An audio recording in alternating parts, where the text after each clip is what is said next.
Jambo. Mimi ni Daktari Smith. Na mimi ni Neema. Nilipofika Australia kwa mara ya kwanza, nilikuwa na woga sana, hofu na kuchanganyikiwa. Lakini Daktari Smith alikuwa mkarimu sana na msaada. Leo tunataka kuelezea GP ni nini na jinsi GP anavyoweza kukusaidia nchini Australia. Je, jukumu la GP ni lipi? GP inawakilisha daktari wa familia.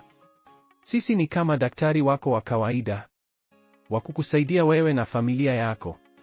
Tunawajali kila mtu, kuanzia watoto wachanga hadi wazee. Sisi ndio daktari wako mkuu kwa afya yako. Tunajali mwili wako wote, kuanzia kichwani hadi vidole vyako. Daktari anaweza kukusaidia kuangalia afya yako kwa ujumla na kutibu ugonjwa, kutoa dawa na chanjo, kukusaidia kupanga familia na kutunza watoto, kusaidia kwa mawazo mengi, huzuni au wasiwasi, kusaidia kukabiliana na matatizo ya afya ya muda mrefu kama vile kisukari au ugonjwa wa moyo. Mfumo wa huduma ya afya nchini Australia.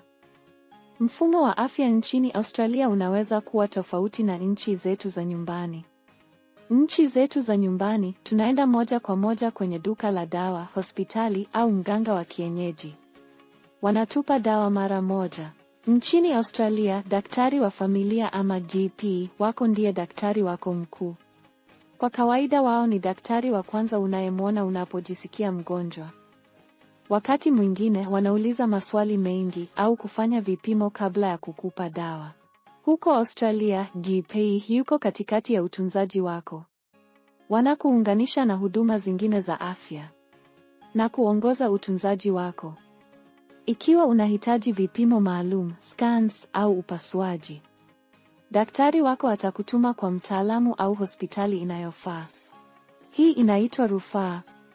Ikiwa wewe ni mgonjwa sana au ni dharura, piga simu kuomba gari la wagonjwa. Ni bure kwako. Jinsi ya kutumia GP. Ni vizuri kuona daktari wa familia yule yule kila ziara.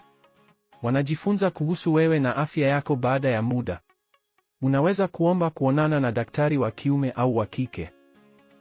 Ikiwa hauelewi Kiingereza vizuri, unaweza kuomba mkalimani. Wakalimani ni bure kwako.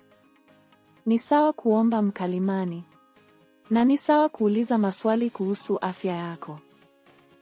Chochote unachomwambia daktari ni cha siri. Hawatamwambia mtu mwingine yeyote, isipokuwa kama wana ruhusa yako. Daktari wako wa familia ama GP ni mtu unayeweza kumwamini. Wako hapa kukusaidia kuwa na afya njema na salama kwa maisha.